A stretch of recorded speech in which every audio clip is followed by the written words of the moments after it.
Good day everyone, my name is John Michael Humok.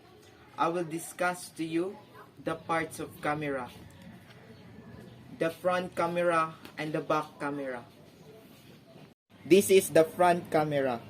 Shutter speed indicator, ISO selector. This one. The shutter speed dial provides the selection of shutter speed and indicates the timing of shutter open and close. A fast shutter speed such as 1/500 seconds with close faster than, say, 1/2 seconds exposure time. ISO determine the sensitivity of camera sensor to light. It may also be necessary to use a higher ISO setting with shooting with a narrow aperture of high shutter speed. Since a narrow aperture is high, shutter speed reduces the amount of light and strikes the image sensation. Film advance. This one.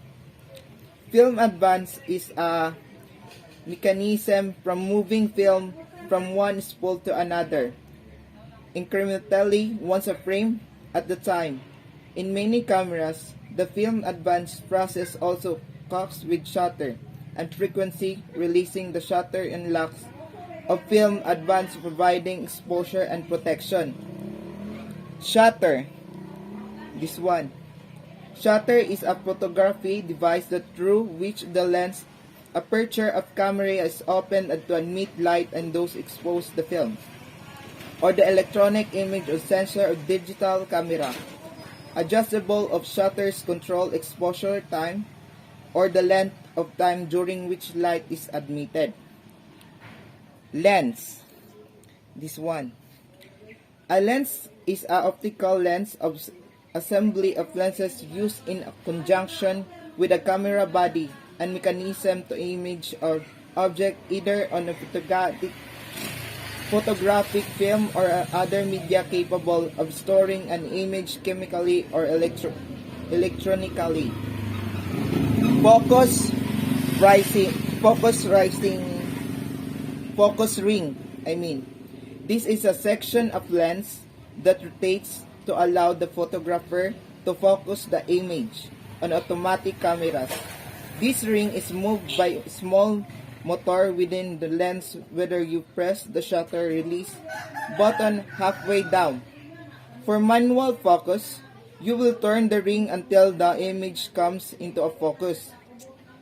F-stops. This one. F-stop is term used to denote aperture or measurements of your camera. The aperture controls amount the light enters the camera lens and it's measured in f-stops. Rewind lever. Rewind lever is the bottom disengage the film advance mechanism. To pulling the lever only reset the shutter settings. You up and double exposure. At the end of pull, the rewind button should rearrange. Hot shoe. A hot shoe is a mounting point of the top of camera to attach the flash unit and other compatible accessories. It takes the form and blend the metal bracket surrounding a metal contact point, which completes the electrical connection between camera and accessory for standard.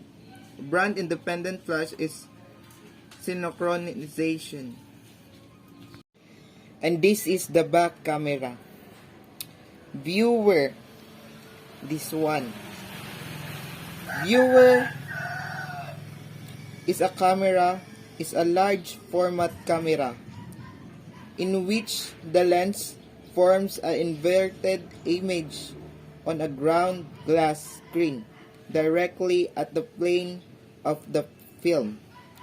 The image is viewed and then glass screen is removed and the film inserted in its place.